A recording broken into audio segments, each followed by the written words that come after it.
No.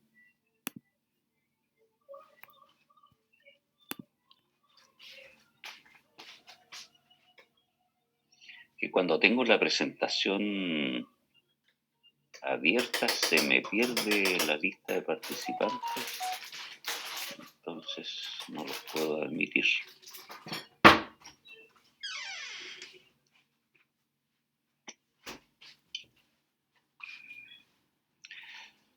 Le propongo lo siguiente. A ver, la delegada, ¿dónde está por aquí? Hola, doctor, estoy acá. Estefi. ¿Sabes qué? Te voy a dejar un rato como... no puedo dejarte como host porque si no, no puedo compartir la presentación ni grabar.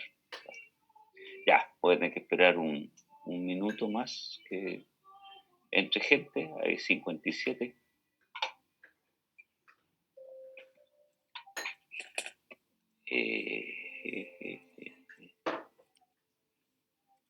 Ya, supongamos. Esta era la presentación. Entonces, les comenté en la mañana, aquí se puede ver. Ya. Les comenté en la mañana que en esta presentación lo que vamos a hacer es, en primer lugar,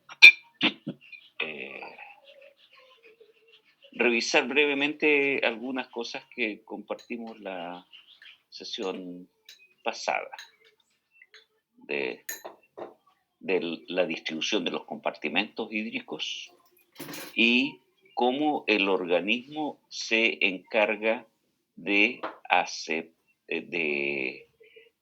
controlar volumen y osmolaridad de los compartimentos hídricos a través del movimiento de agua, del intracelular, el extracelular y de los mecanismos de regulación, sea el mecanismo renina, angiotensina, aldosterona y el de ADH. Aquí está las pérdidas normales de agua que se producen, que esas son las fundamentales para provocar estos trastornos. Y la definición de osmolaridad, que ya la habíamos comentado, y cómo se produce el esquema regulatorio del control del volumen.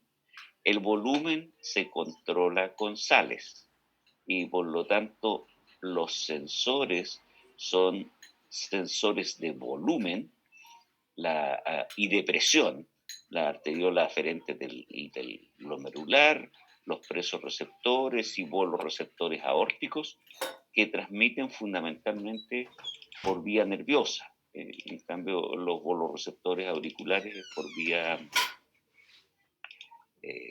por vía hormonal al funcionamiento que va a controlar esto, que es el riñón. El riñón, en el caso del control del volumen, funciona a través del sistema renina-angiotensina, que actúa sobre la suprarrenal, la zona glomerular de la suprarrenal, para secretar aldosterona, y la aldosterona en el túbulo renal, cuyo esquema está más adelante, más atrás, retiene sodio, retiene agua y elimina potasio. De esta manera, modificando la concentración de sodio, modifica el volumen. ¿Ya? Ahora, el control de osmolaridad es fundamentalmente la modificación de la osmolaridad, y aquí hay que hacer énfasis en que la modificación de la osmolaridad depende principalmente de la modificación de la concentración de sodio.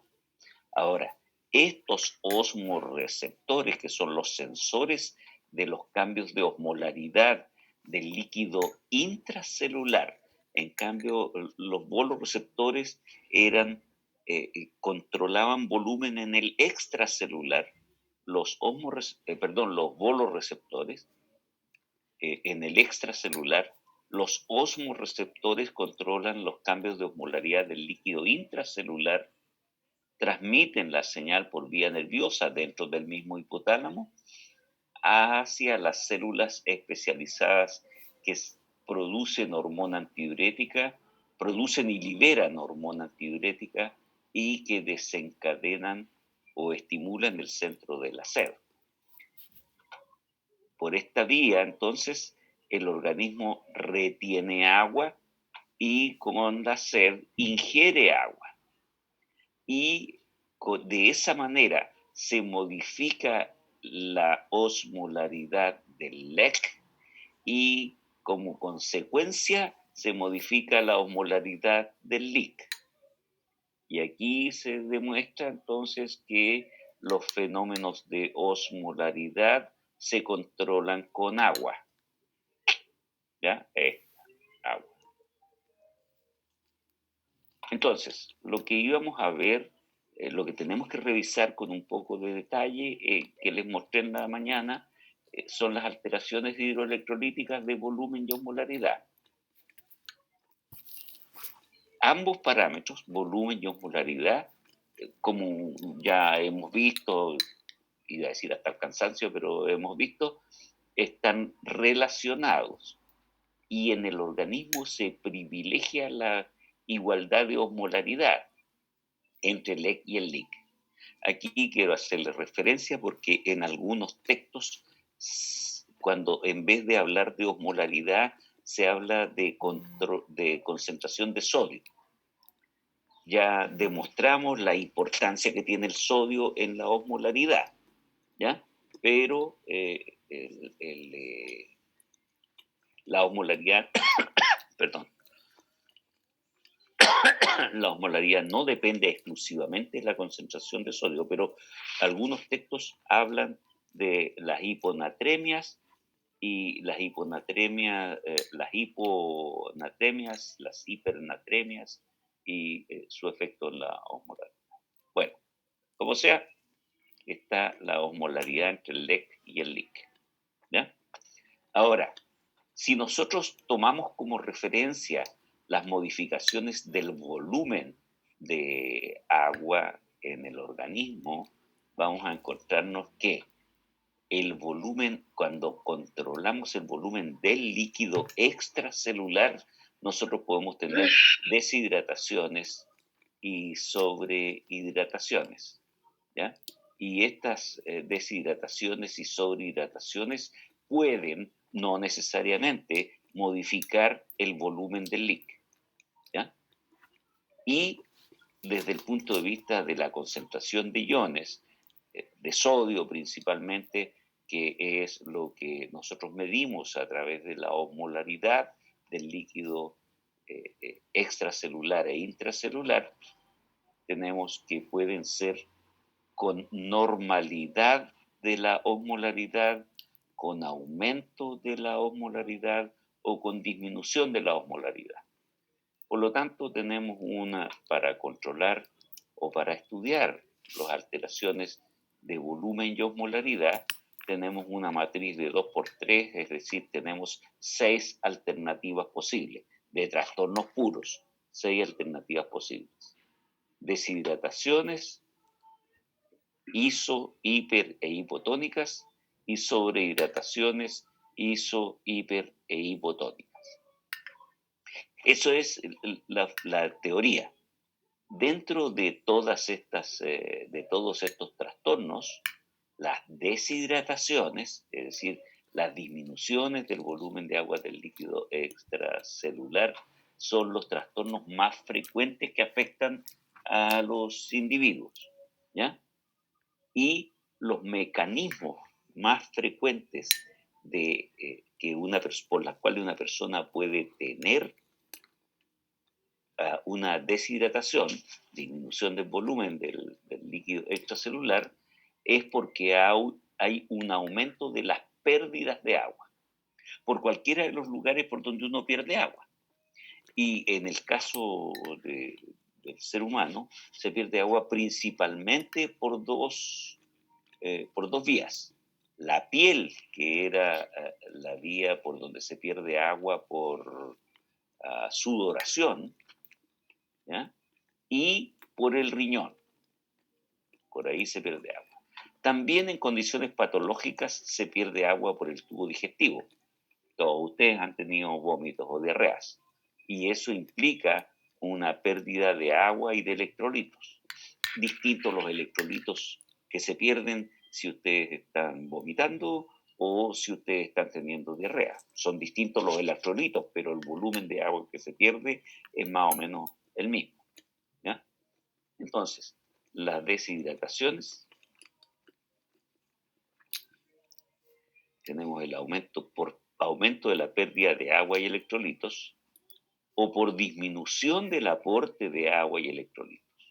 Como para mantener el volumen necesitamos mantener un balance hídrico, el balance hídrico se altera cuando aumentamos las pérdidas de agua, estas, o cuando disminuimos el ingreso de agua o el aporte de agua y electrolitos. Normalmente nosotros mantenemos un equilibrio de volumen y electrolitos porque los alimentos que ingerimos habitualmente tienen una cantidad suficiente de electrolitos, sodio por ejemplo, para mantener el equilibrio del sodio. Pero digamos, hay circunstancias en que uno pierde agua y electrolitos o tiene una modificación del aporte de agua, no de electrolitos. ¿Ya? Bien, entonces, ¿cómo se clasifica? ¿Cuál es el mecanismo de clasificación? Es el de las deshidrataciones. Y entonces dijimos, tres posibilidades de deshidratación. La deshidratación hipertónica, la deshidratación hipotónica y la deshidratación isotónica, ¿sí? Dependiendo de cuál es la osmolaridad del LEC que acompaña a esta deshidratación. Entonces, para que uno no se pierda, en la deshidratación hipertónica el mecanismo de producción es una pérdida de agua más que de electrolitos. Y en el LEC hay una disminución del volumen, hay una deshidratación y un aumento de la osmolaridad, ¿sí? Hipertónica. La deshidratación isotónica, por su parte, que se debe a una pérdida proporcional de agua y electrolitos, en el LEC el volumen está disminuido y la osmolaridad está normal. Y la deshidratación hipotónica, que se produce por una pérdida de electrolitos mayor que de agua. Tenemos el LEC, que tiene una disminución del volumen y de la osmolaridad, de las dos, disminución de los dos componentes, del volumen y de la osmolaridad. Les insisto, aquí tenemos que hablar, cuando hablamos de osmolaridad, estamos hablando principalmente, la mayor parte de las veces, de una concentración de sodio. Entonces aquí tenemos disminución de la concentración de sodio normal y aumento de la concentración de sodio. ¿Ya? Bien, entonces las características de las deshidrataciones son que hay una disminución del volumen, pero la concentración de sodio acá en la isotónica está dentro de rangos normales. El valor que yo les dije que yo había aprendido de la concentración de sodio es 142 miliequivalentes por litro, pero hay un rango de la concentración de sodio que puede variar en el más y en el menos, en este caso casi 5 miliequivalentes por litro. Esta concentración de sodio genera una osmolaridad entre 275 y 295 miliosmoles por litro. milimoles por litro. Y que si ustedes multiplican por 2 les da 270 y que es el correspondiente, eh, la correspondiente osmolaridad que corresponde al sodio más la osmolaridad del ion o anión que va unido al sodio. El sodio nunca, es decir, no está solo, sino que está unido químicamente con cloruro de sodio o fosfato de sodio, lo que sea. Lo importante es lo que les comenté en la mañana, que está aquí abajo. De todas los trastornos, las deshidrataciones son las más frecuentes. Y de las deshidrataciones, que son el trastorno más frecuente, el 85% uno la clasifica como una deshidratación isotónico o isonatrémica, ¿ya? Y ya excepcionalmente la hipertónica y más excepcionalmente todavía la hipotónica. Bien, hasta ahí ya habíamos visto más o menos. Y acá está el esquema del libro de Fisiología de Verne, donde se muestra cómo se produce la respuesta integrada que el organismo tiene frente a una disminución del volumen. ¿Ya? Aquí dice contracción, pero disminución del volumen.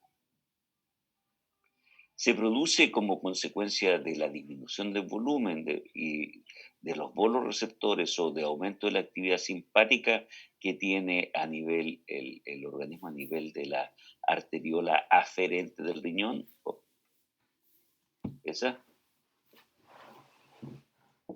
la arteriola aferente del riñón, tiene una modificación en la concentración de renina y consecuentemente de angiotensina 1, de angiotensina 2 y de aldosterona. La aldosterona retiene sodio, retiene agua, elimina potasio y por lo tanto la aldosterona va a actuar sobre los túbulos distales y colectores del riñón, favoreciendo la retención de sodio y de agua. Y se corrige de esa manera la disminución del volumen. También puede producirse un aumento en la secreción de ADH, dependiendo de la intensidad de la disminución del volumen, que un aumento de la hormona antidiurética y este aumento si es que hay, por ejemplo, este aumento de hormona antidiurética se va a producir si además hay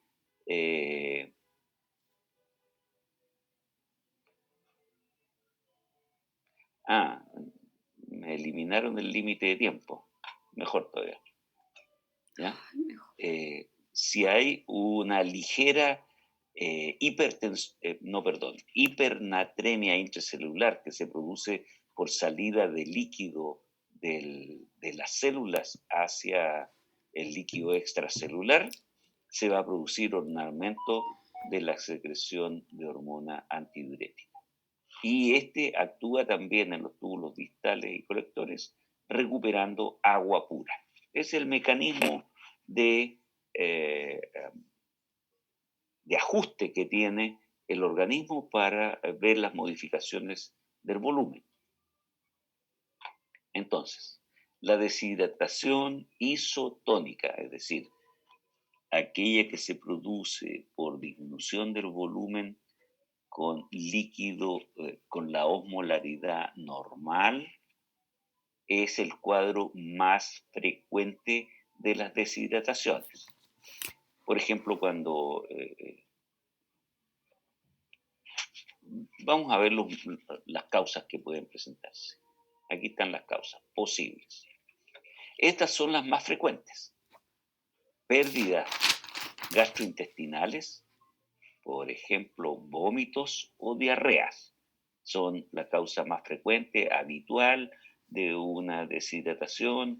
Todos ustedes han tenido probablemente en el último año una pérdida por vómitos y diarreas, ¿sí? Y lo más probable es que ese trastorno, si es de corta duración, mejor todavía, les ha ocasionado una ligera deshidratación isotónica, ¿ya? El segundo mecanismo, que es el de aumento de las pérdidas, es por sudor, ¿ya? Y el tercer mecanismo es por quemaduras extensas. Ya conversamos de las quemaduras extensas y las condiciones para que se produzca una deshidratación por sudor. Las personas que están desarrollando una actividad física prolongada para, y por lo tanto tienen aumento en la producción de calor, sudan mucho.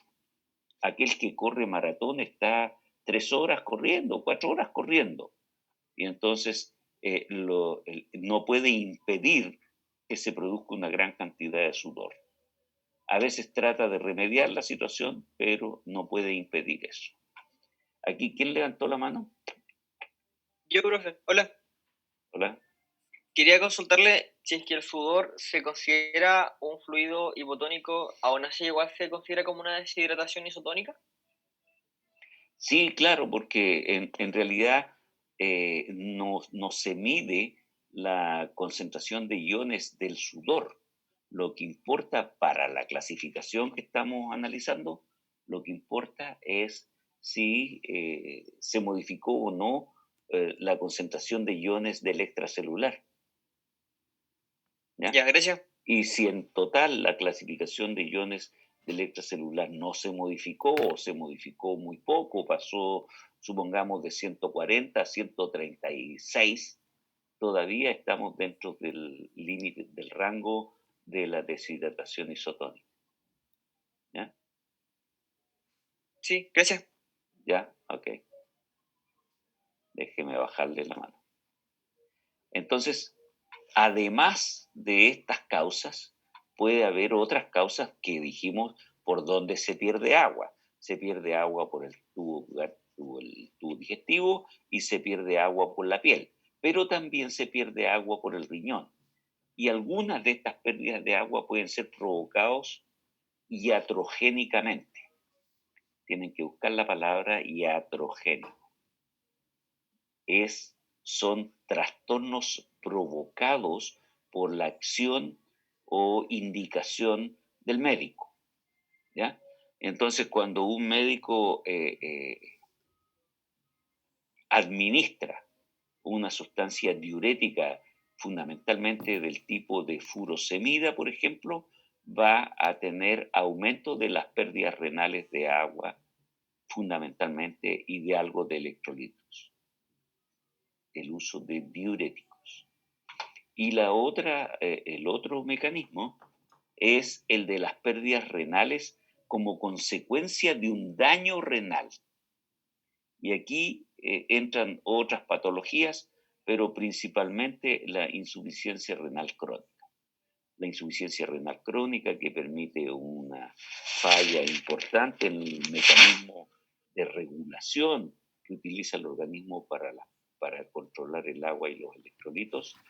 De repente la única solución para resolver ese tema es realizar, eh, digamos, filtración externa a través de eh, riñones artificial y cosas por el estilo.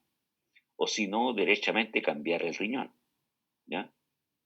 Tan grave es porque no se puede controlar el funcionamiento del riñón y tú tienes que tratar de no estar durante un tiempo demasiado prolongado con cuadros de deshidratación, porque va a tener problemas de otra naturaleza. Por ejemplo, disminución de la perfusión o la cantidad de sangre que llega a los tejidos. Se tiene cuando hay deshidratación. Bien, entonces estas son las causas y esto es lo que en general ocurre. La pérdida de agua casi igual o ligeramente de electrolitos va a provocar una disminución del volumen del líquido extracelular con osmolaridad dentro de límites normales. Y entonces, cuando este fenómeno ocurre, el organismo tiene dos cosas que controlar: volumen y osmolaridad. Se privilegia la osmolaridad, pero si en este caso la osmolaridad no es el problema más relevante, controla volumen. Y en ese caso, el líquido intracelular permite la salida de agua hacia el líquido extracelular. Y entonces, como está esquematizado aquí, disminuye ligeramente el volumen y la osmolaridad tiende a subir. Y cuando ese fenómeno ocurre, se desencadena con un mecanismo regulatorio la acción de hormona antidiurética. Y la acción de hormona antidiurética tiene dos mecanismos: el riñón, que ojalá esté sano, y la sed. Es probable que incluso alguno de ustedes, cuando haya tenido, supongamos, una diarrea profusa, porque eso no es infrecuente que ocurra, mientras están sentados en el baño meditando acerca de la vida, lo más probable es que tengan sed. Y ustedes lo que tienen que hacer cuando tienen sed es tomar agua, primera cosa. Pero no les da para tomar agua pura. Yo les sugiero tomar agua con un poco de sal o directamente soluciones salinas. Perdón, venden ahora soluciones salinas que le dicen: mire, disuelva el sobrecito este en 1 litro de agua y tómelo. En realidad eso es lo mismo que tomar 1 litro de agua con una cucharada sopera rasa de sal. Le echan sal al agua, la disuelven bien y se la toman. Y ahí están tomando una solución salina para compensar este trastorno. ¿Ya? Ahora, la disminución del volumen del LEC va a disminuir como mecanismo regulatorio la perfusión renal y va a aumentar el sistema renina-angiotensina, aumenta la aldosterona y se retiene sodio y agua. El organismo se retiene sodio y agua. ¿Qué condición existe para que ese fenómeno ocurra? Que el riñón esté funcionando normalmente. ¿Ya? Pero vamos a partir de la base que esta persona no tiene una insuficiencia renal crónica. Y entonces la aldosterona va a tener efecto reteniendo sodio y agua. Y por su parte, la disminución del volumen del LIC aquí va a generar un aumento discreto de la osmolaridad del LIC, y va a desencadenar la secreción de hormona antidiurética y de sed. María Jesús Pino está levantando la mano. Sí. Hola, profe. Hola. Quería saber, es que no entendí bien por qué, a pesar de que la deshidratación es isotónica, el vaso debería tomarse con sal. O sea, el vaso de agua debería ser con sal. Cuando ustedes tienen sed, dije yo, y cuando ustedes tienen sed, la deshidratación es ligeramente hipertónica. Ligeramente Ya. hipertónica, forma parte del mecanismo de regulación. Y ahí tienen que tomar, si tienen sed, significa que tienen discreta hipertonía celular, que detectan las células, los homorreceptores del hipotálamo. Ya. Muchas ¿Ya? gracias. Sí. Había otra chica, Matamoros, ¿será? Sí, soy yo, profe. Es que ¿Ya? usted acaba de decir que el ejemplo que dio sobre el vaso de agua era en una deshidratación hipertónica. No. Estamos hablando de lo que les ocurre. Yo les dije, partí con una diarrea que tenían ustedes y que estaban sentados en la taza del baño, porque uno normalmente en esas condiciones tiene que quedarse ahí tranquilito nomás, no moverse mucho. Y meditando de la vida, y lo que tienen que hacer es meditar qué es lo que les pasó y qué es lo que les está pasando. Y si tienen sed, significa que hay discreta hipertonía celular, esta que está acá. esta que está acá, ¿ya? Discreta hipertonía porque como hay salida de agua del leak al LEC, como un mecanismo de compensación. Cuando hablamos de la deshidratación isotónica, lo que estamos hablando es de la causa, el origen que dio, la circunstancia que dio origen a la deshidratación. Pero ustedes no pueden impedir que después que se produce esa causa, supongamos un corredor de maratón, la maratón tiene un término y termina, no sé, después de 3 horas y media, 4 horas. Pero cuando termina la pérdida de agua, el organismo está poniendo en juego los mecanismos regulatorios y este es un mecanismo regulatorio compensatorio y va a tener una hipertonía compensatoria. Y para esa hipertonía compensatoria, creo que les comenté que la mayor parte de los corredores toman agua con iones, ¿sí? Mientras están corriendo, porque saben que están perdiendo agua y que van a tener una pérdida, una hipertonía celular. Y lo peor que les puede pasar es correr con pura sed, perdiendo agua y con sed, ¿sí? Sí, profe, gracias. Entonces este es un mecanismo muy importante de avisarle en qué etapa de la regulación estamos. Si la persona que está desarrollando una deshidratación tiene sed, significa que tiene algún grado de hipertonía celular, ¿ya? Un aumento de la osmolaridad del líquido. ¿Bien? Ya. Entonces, Hotcakes. seguimos. Las consecuencias, las personas que tienen una deshidratación ligera, pérdida hasta el 2% del peso corporal total. Si una persona de 70 kilos pierde el 2%, está perdiendo, ¿cuánto? 1,5 kilos aproximadamente de pérdida de agua.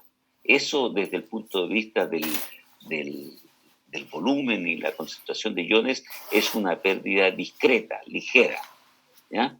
En cambio, si pierde más, 6%, supongamos 6 por 7,42, 4 litros de agua, y de ahí para arriba, va a tener otras manifestaciones que también corresponden a disminución del volumen del extracelular, por ejemplo, la hipotensión, a regulación y la obnubilación, va a tener manifestaciones como sed, que es manifestación de hipertonía celular como mecanismo compensatorio, oliguria, que es la respuesta del riñón como mecanismo compensatorio porque tiene disminución del volumen de orina, porque toda el agua que venía bajando por el riñón se la está capturando los túbulos para incorporarla al organismo y controlar la deshidratación. ¿Estamos? Eso es consecuencia. Estos son consecuencias no de la deshidratación, sino que consecuencias de los cambios regulatorios que se están produciendo. Excepto probablemente la sequedad de piel y mucosas, que es una consecuencia de la pérdida de agua del nivel celular, ¿sí? Y del líquido del LEC. Bien, veamos la segunda deshidratación, la que era, dijimos, 10% del total de deshidrataciones, ¿ya? Se produce porque hay una pérdida preponderante o exclusiva de agua pura o una ganancia de sodio, es decir, se incorpora al organismo más sodio que lo normal. ¿Qué pasa si se trata de una pérdida de agua pura? Se produce, por ejemplo, por aumento de las pérdidas insensibles. ¿Cuáles son las pérdidas insensibles?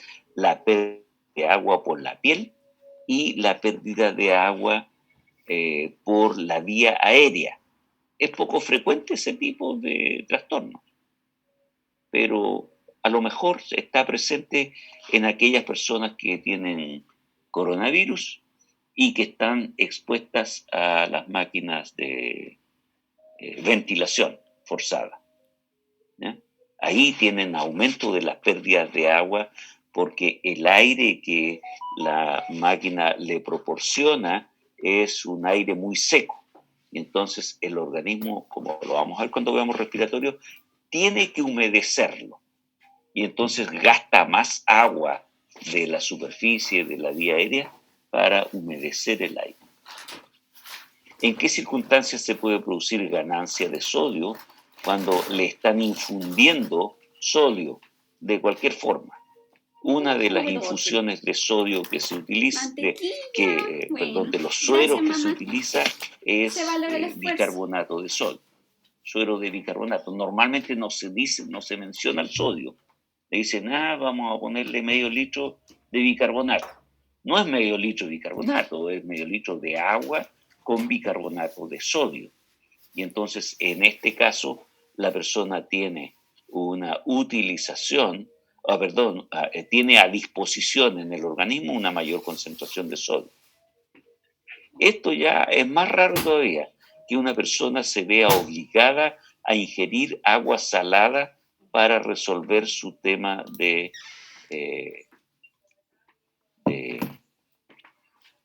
volumen, ¿ya? Se puede dar en alguno de los casos que vimos, que hemos visto en otros años, en unos jóvenes que el motor de la lancha se les echó a perder cuando estaban en alta mar pescando. Y entonces se les echó a perder el motor y perdieron, por lo tanto, la gobernanza del bote y quedaron a la deriva. Y entonces pasaron como 3 días antes de que los encontraran. Y como no tenían suficiente agua, empezaron a tomar agua salada. Uno tomó agua salada y el otro no tomó agua salada.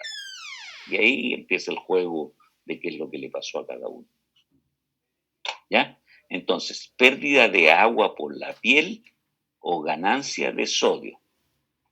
Esta es siempre por vía, no siempre.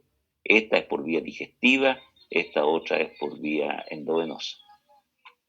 ¿Por qué más se puede perder, tener una pérdida preponderante de agua? Es por las pérdidas renales. Igual que en el caso anterior, el uso de diuréticos que eliminan una mayor cantidad de agua y trastornos renales como la insuficiencia renal aguda o las enfermedades renales. ¿Ya? Debo decir que soy el ministro que ha aguantado más en épocas de democracia. Ari, apaga tu micrófono. Lo siento.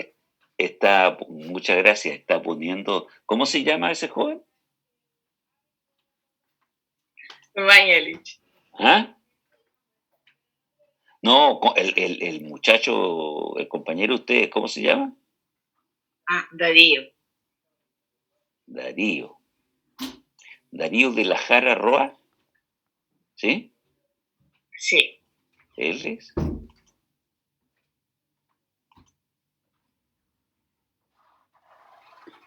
Bueno, Darío, si está escuchando, ponga atención a lo que estoy diciendo y no lo que dice el ministro Mañalich, si todos los días dice lo mismo. No, estoy exagerando, pero en este momento ponga atención a esto que estamos conversando aquí. Yo no fui, profesor, yo estoy viendo la clase acá. No, es que ese bien lo subí. Ya, ¿quién era el que estaba escuchando con el micrófono abierto? Bueno, no importa. Eso siempre pasa, ¿eh? Que alguien está haciendo cualquier cosa. A esta hora debieran estar viendo, ya pasó ya la chúcara. Ya, entonces puede tener pérdida por lesiones renales, gastrointestinales. Son las 5 y casi 40. Vamos, 5 minutos más, ¿ya? Y terminamos. Las pérdidas renales, gastrointestinales y cutáneas. De nuevo, vómitos y diarrea. Esto está casi siempre en las deshidrataciones. Depende de cuál sea la mezcla de agua y electrolitos que se pierde. y en la mañana mencionamos las quemaduras. El esquema es este.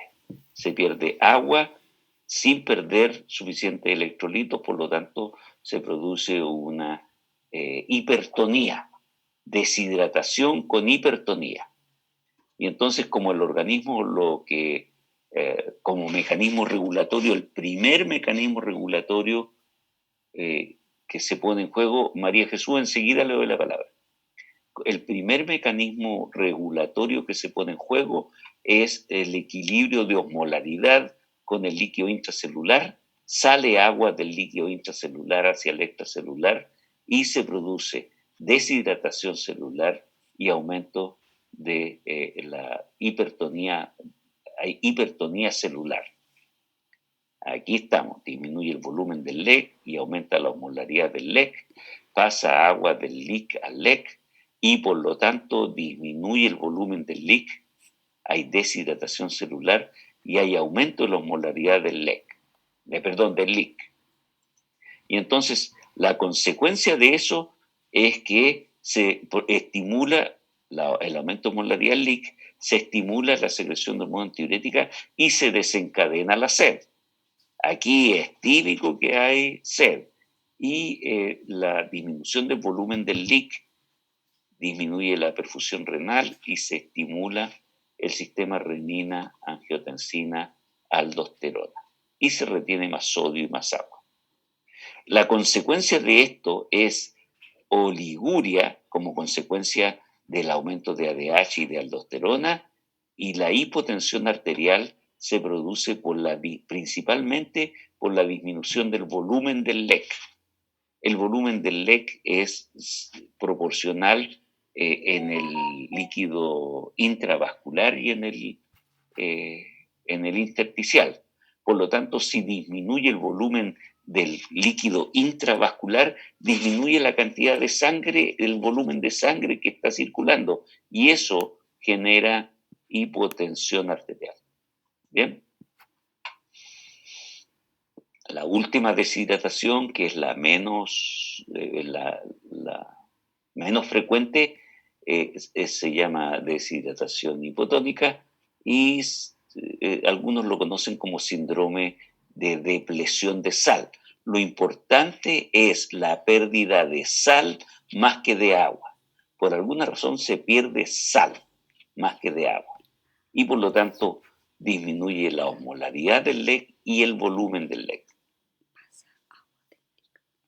Causas, aquí son prácticamente todas patológicas, pero las renales, el uso de diurético o una insuficiencia suprarrenal primaria, una persona que está desarrollando una insuficiencia renal, bueno, después lo van a ver ustedes en clínicas, va a desarrollar trastornos de la concentración de agua y de iones.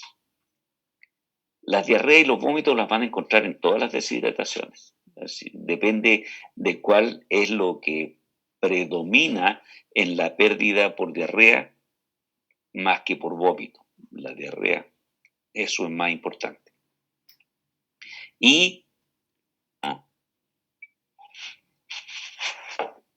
la otra pérdida extrarrenal es acumulación de líquido por cualquier causa, lo que vimos en la mañana, las causas de edema generalizado, disminución de la presión oncótica, por ejemplo, u otras.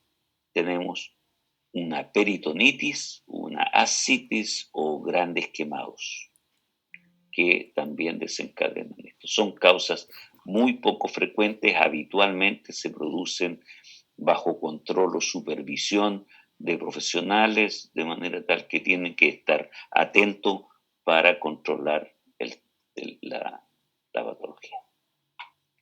Entonces, el cuadro es de disminución del volumen y disminución de la osmolaridad, deshidratación hipotónica.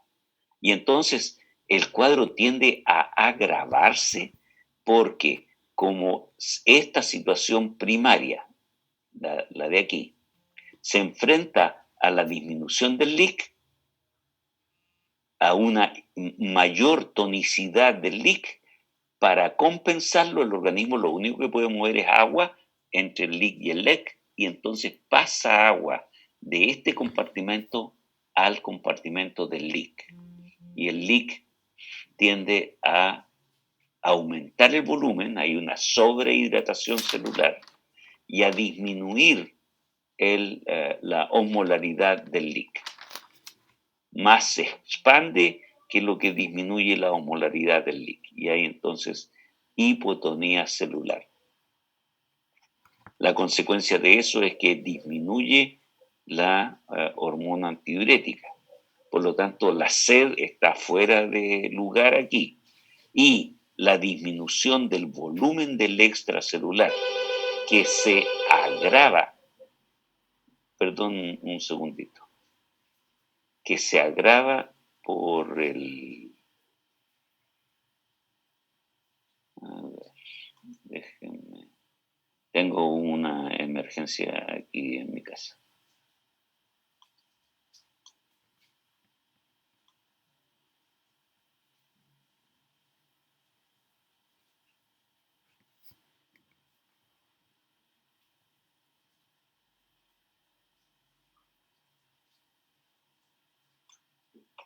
Ahora sí, seguimos. Entonces, como consecuencia de ello hay disminución de la hormona antidiurética, pero la disminución del volumen aquí pone en juego los mecanismos regulatorios de volumen, disminuye la perfusión renal, se estimula renina, angiotensina y aldosterona. Y la consecuencia o los síntomas o signos corresponden a hormona antidiurética, a la acción de hormona aldosterona y no de hormona antidiurética. ¿Estamos? Ya. Esta hipotensión, principalmente porque disminuye el volumen, y los calambres, hiporreflexia, oliguria, se produce por la hipotonía. La concentración de sodio y de otros iones es fundamental para mantener la excitabilidad de las células. Y entonces, si las células no es posible estimularlas apropiadamente, esta va a tener algunas manifestaciones, y una de ellas son los calambres y la hiporreflexia. ¿Ya? Entonces, si como causa tienen diarreas y vómitos, que son una pérdida importante de agua y electrolitos en el organismo, ustedes van a tener con seguro calambres. Es probable que algunos de ustedes en estas diarreas que yo supongo que han tenido, ustedes sienten que se acalambran. Entonces, la próxima vez que sienten que se acalambran, tienen que hacer esfuerzo y tomar agua con sal, solución salina o agua con sal. Es mucho más barato el agua con sal. La solución salina, no sé, pues costará 500 pesos el sobre. En cambio, una cucharadita de sal, un par de cucharaditas de sal, le costarán ¿cuánto? 10 pesos, 20 pesos. Ya. Entonces, las sobrehidrataciones las vamos a pasar porque el análisis de las sobrehidrataciones es similar al análisis de las deshidrataciones. Las diapositivas están esquematizadas de la misma manera. Las causas generales son un aumento del ingreso de agua y una disminución de las pérdidas. La primera es alternativa, es habitualmente voluntaria, a menos que a usted le metan una manguera en la boca y lo hagan tomar agua un montón de rato, van a tener una sobrehidratación por aumento del ingreso de agua, sino que es habitualmente voluntaria. Ustedes toman agua con electrolitos o agua pura. A mí me da no sé qué, porque cuando veo a la gente tomar agua, yo empiezo a sacar la cuenta de cuánto gastan en agua, ¿no? Porque hay muchos que no toman agua de la llave, tienen que tomar agua con iones, entonces gastan un montón de plata en eso. y disminución de las pérdidas de agua. Veamos cuáles pueden ser las causas generales. El cuadro clínico general es aumento de peso y aumento del turgor de la piel. El turgor es la característica de la piel que tiene es muy flexible y que vuelve rápidamente a la normalidad, ¿sí? A la posición normal, es el turgor. Cuando la piel está deshidratada, le cuesta volver a recuperar la extensión normal y uno nota que tiene la piel reseca. En cambio, aquí estos muestran la llamada piel de naranja, ¿sí? Es una de las manifestaciones. Tiene otras manifestaciones también. La obesidad marca los poros también. Ocasionalmente las sobrehidrataciones pueden presentar edema por el mecanismo que mencionamos en la mañana de aumento de la presión hidrostática, ¿sí? Y eso ocurre sobre todo cuando la presión arterial está aumentada. Puede aparecer edema postural con más frecuencia o simplemente edema. Las personas que toman agua se les hinchan los pies, ¿no? Hay varios de ustedes que toman agua, ¿ya? ¿Se les hinchan los pies o no? Vean, a ver si se les hinchan los pies para que puedan analizar con detalle qué es lo que les está pasando desde el punto de vista signológico y de regulación. Aquí llegó la gente de la municipalidad. ¿Qué ocurre cuando hay un aumento o expansión del volumen? Hay disminución de la renina y disminución de la aldosterona.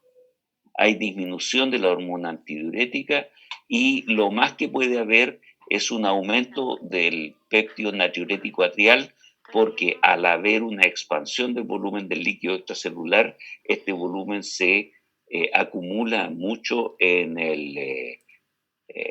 los vasos sanguíneos, y dentro de ese esquema están también las aurículas. Ya, voy a mostrarles solamente esta y ahí vamos a terminar y las otras las revisan ustedes. La sobrehidratación isotónica, ingreso igual de agua y electrolitos. Javiera. No, profe, yo había bajado la mano, profe. Sí, pues levantó la mano. No, la bajé. Ah, ya, Sí. pero me apareció aquí que había levantado la mano. Ya. No. Bueno. Entonces, como consecuencia de la frase de ingreso de agua y electrolitos, aumenta la osmolaridad del LEC, aumenta el volumen del LEC y la osmolaridad del LEC está normal. ¿Por qué causas puede producirse eso? Enfermedades renales que provocan mayor retención de agua, y ese es un problema, y habitualmente hay que mejorarlo por mecanismos algo agresivos de eliminación de agua. Puede ser diálisis peritoneal, uso de circulación extracorpórea con función renal, con filtros de riñón artificial, etc. Una segunda causa es el mayor aporte que lo requerido en soluciones de fleboclisis. Cuando le están poniendo líquidos a una persona enferma, quien hace la indicación tiene que tener muy en cuenta el balance de agua y electrolitos que le está poniendo. Porque si no hace ese análisis, ingresos y egresos, seguro que le va a poner de más. Y por eso es una condición iatrogénica, que es de responsabilidad, si ustedes quieren, es de culpa del médico, no es del paciente ni de las enfermedades. Y la última causa de esta sobrehidratación isotónica, que les he dicho varias veces, es la mayor ingesta de agua. Entonces, en la sobrehidratación isotónica, aumenta el volumen, y como no se modifica la osmolaridad, casi no hay paso de agua de un lado para otro.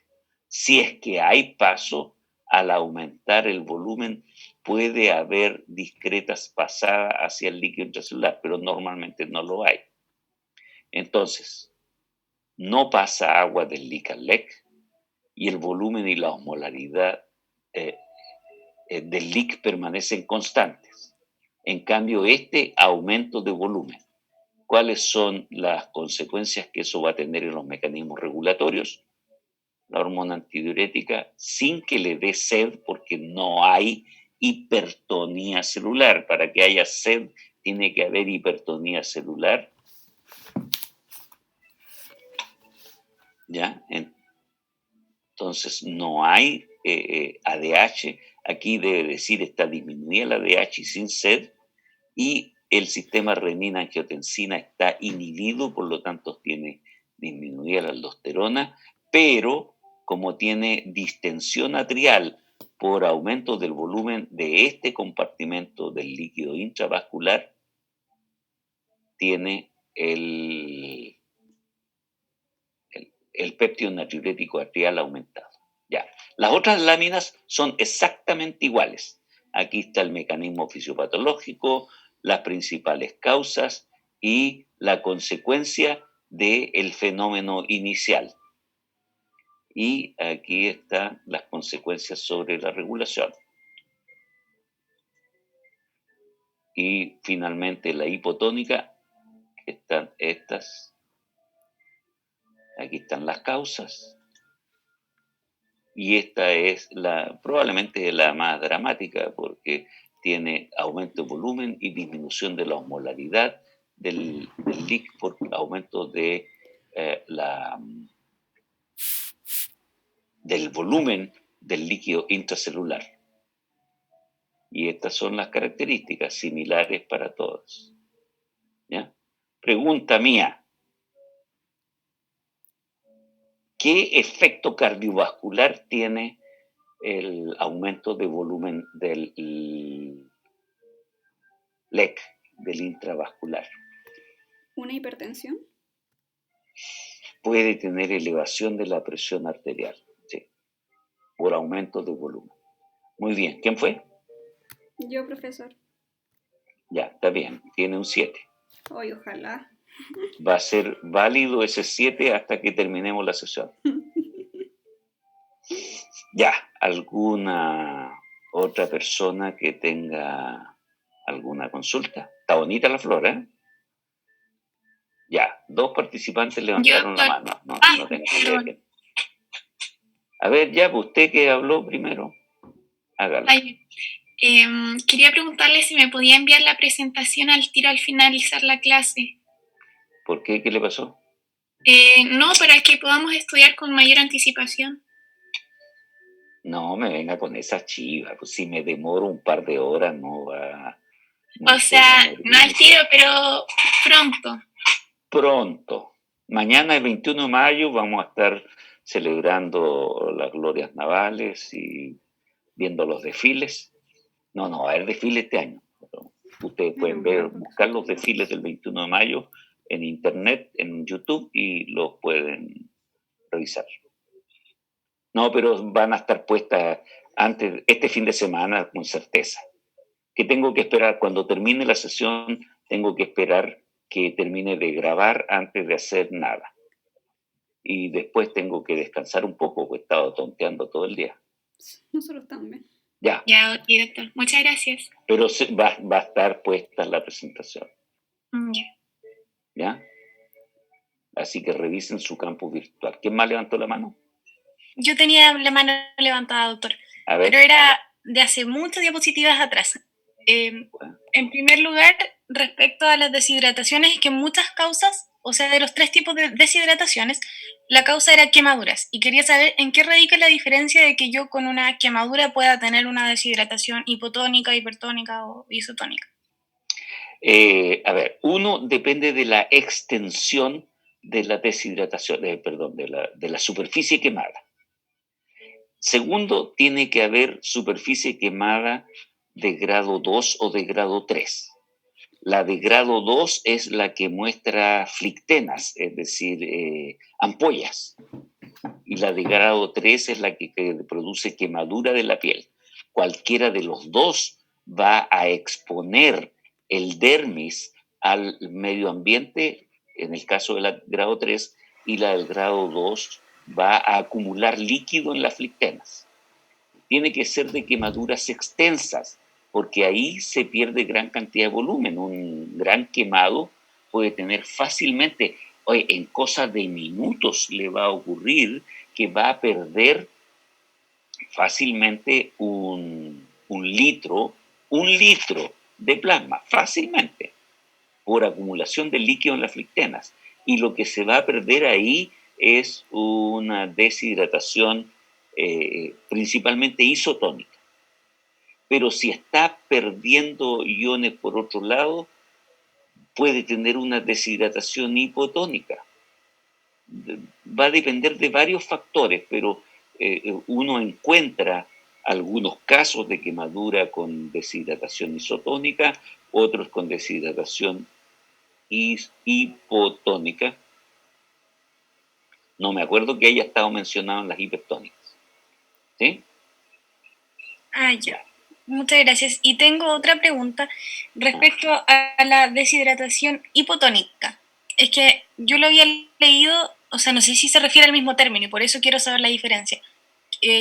¿Cómo se diferencia con la hiponatremia cuando es una deshidratación?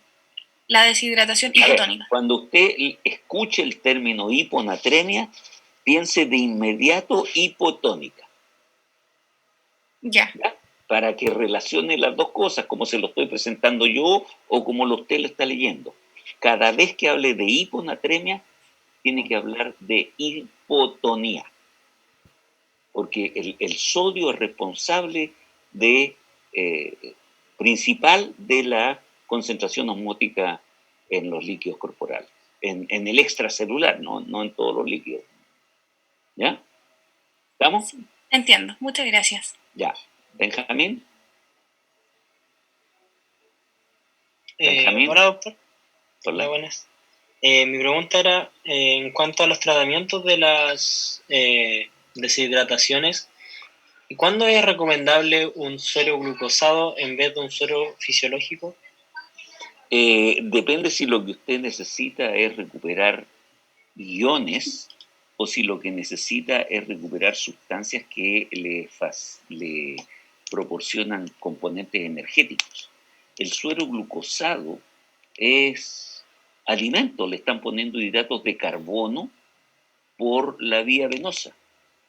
Y esos hidratos de carbono están disponibles para el hígado y para todos los tejidos que necesitan consumir hidratos de carbono. Y entonces, si usted necesita mantener, porque todos necesitamos mantener la actividad metabólica, le van a poner suero glucosado o suero con iones. Y a veces le ponen mitad y mitad, de manera tal que usted tenga un suplemento de hidratos de carbono con el suero glucosado y de iones. No es uno o el otro. Pueden ser los dos perfectamente. Ah, ya, comprendo. ¿Ya? Muchas gracias. María Jesús. Sí, hola. Disculpe. Sí, adelante. Es que la sobrehidratación isotónica, usted dijo que la osmolaridad se mantenía y que el volumen del líquido extracelular era lo que aumentaba. Sí. Pero si aumenta el volumen del extracelular, ¿la osmolaridad no disminuye como consecuencia? En ¿O el es por el extracelular tipo de líquido que ingresa? depende del tipo de líquido que ingiera. Si usted personalmente toma solo agua, puede incluso hacer la prueba. Intente tomarse un 1,5 litros o 2 litros de agua en media hora. No más de media hora. ¿Ya? Usted va a provocar una ligera sobrehidratación isotónica en el organismo. ¿Por qué? Porque una ligera deshidratación ligeramente hipotónica. porque depende del grado de sobrehidratación que tenga, porque el rango de osmolaridad para considerarlo normal es relativamente amplio. En cambio, el rango de volumen es un poco más estrecho. ¿Ya? Ya. Así que puede ser isotónica o puede ser hipotónica. Ya, muchas gracias. ¿Ya? ¿Quién más está? ¿José Antonio? Sí, es que más que nada con el tema de los sueros, es que si mal no recuerdo, una vez me habían mencionado que para rehidratar, a veces en un principio usaban suero glucosado o también le llamaban suero glucosalino para, porque creo que era aprovechar un transportador que está en el intestino, el cotransportador glucosa-sodio, para hacer una inserción de lo que era sodio más rápido. No sé si eso Sí, claro. es verdad o es mentira. Momento. Ese suero glucosalino del cual usted habla se le administra al paciente o a la persona por vía oral. Ya. Rehidrata por vía oral. Y entonces ahí es conveniente tomar suero glucosalino. Si usted lo que le interesa es acelerar la incorporación de sodio, utiliza suero glucosalino. Y entonces yo le recomiendo que en el agua que le sugerí preparar, prepare agua con sal y con azúcar. Esa es la mezcla de suero glucosalino. 2 cucharaditas de sal, 2 cucharaditas de azúcar por litro de agua. Y se toma ese menjunje. Es malo. Ese es el problema. El sabor no es agradable porque si usted come una cuestión dulce y salada al mismo tiempo, está estimulando receptores distintos. Oye, pero nosotros habitualmente contrarios. No, nuestras cosas no sí, me quedé clarito. Nosotros hicimos rosas. Agustín. Gracias. Doctor, ¿en una deshidratación hipotónica puede ocurrir edema? ¿En la deshidratación, edema? Hipotónica. Hipotónica. Edema. Mire, si hay una disminución marcada de la presión hidrostática, no, ni aún, para que haya edema, por modificación de la presión hidrostática, tiene que haber aumento de la presión. Si hay por osmolaridad, tiene que haber aumento de la osmolaridad para que retenga más sodio. Por lo tanto, yo le diría que no. Muchas gracias. ¿Y en una sobrehidratación puede ocurrir insuficiencia cardíaca? Sí, puede provocarse una insuficiencia cardíaca. Cuando usted tiene aumento del volumen, si el corazón mire, la reserva cardíaca es muy grande, pero a medida que avanza la edad y por otras enfermedades coronarias, disminuye la reserva cardíaca. Si su reserva cardíaca está en el límite del equilibrio y aumenta la carga de agua que tiene que movilizar porque tiene una sobrehidratación, perfectamente puede caer en insuficiencia el corazón. 15 lucas esta cuestión. El corazón cae en insuficiencia y por eso se habla de insuficiencia cardíaca cuando el corazón es incapaz de impulsar toda la sangre que le llega. Ahí se hace insuficiente. Y bueno, las causas pueden ser del corazón o de una sobrehidratación. Muchas gracias. ¿Ya? ¿Alguien más? No. Doctor. Bien. ¿Sí? Disculpe que lo moleste, pero me quedó una pequeña duda. Una pregunta, en la disminución, o sea, en la deshidratación hipertónica, al haber una disminución del LEC, hay una compensación que pasa agua del LIC al LEC, ¿cierto? Sí. Ya, y vi que una de las consecuencias era una hipotensión arterial. Esta agua que pasa... No, la hipotensión arterial es consecuencia de la disminución del volumen del LIC. Ah, ya. Disminución del volumen del intravascular en particular. Ya, perfecto. Ah, ya, eso era. No de la hipertonía celular. Ya. Muchas gracias. Bien. Doctor, sí, yo tengo una pregunta más. Respecto a la deshidratación isotónica. Isotónica es la más frecuente, ¿ya?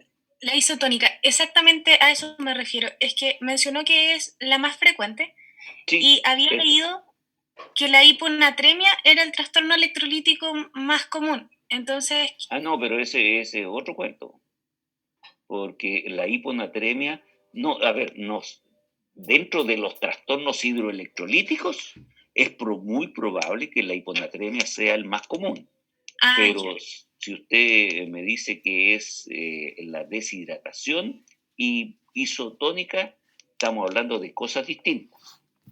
Uno, estamos hablando solo el trastorno de volumen como referencia, pérdida, deshidratación, y el trastorno de osmolaridad asociado al cambio de volumen, a esa deshidratación. Si usted tiene un síndrome de depresión de sal, va a tener hipotonía claramente. Pero ese trastorno de depresión de sal no es para nada frecuente. Ya. Muchas gracias. Sí. Ok. ¿Alguien más? ¿No? Ya, pues, muchacho.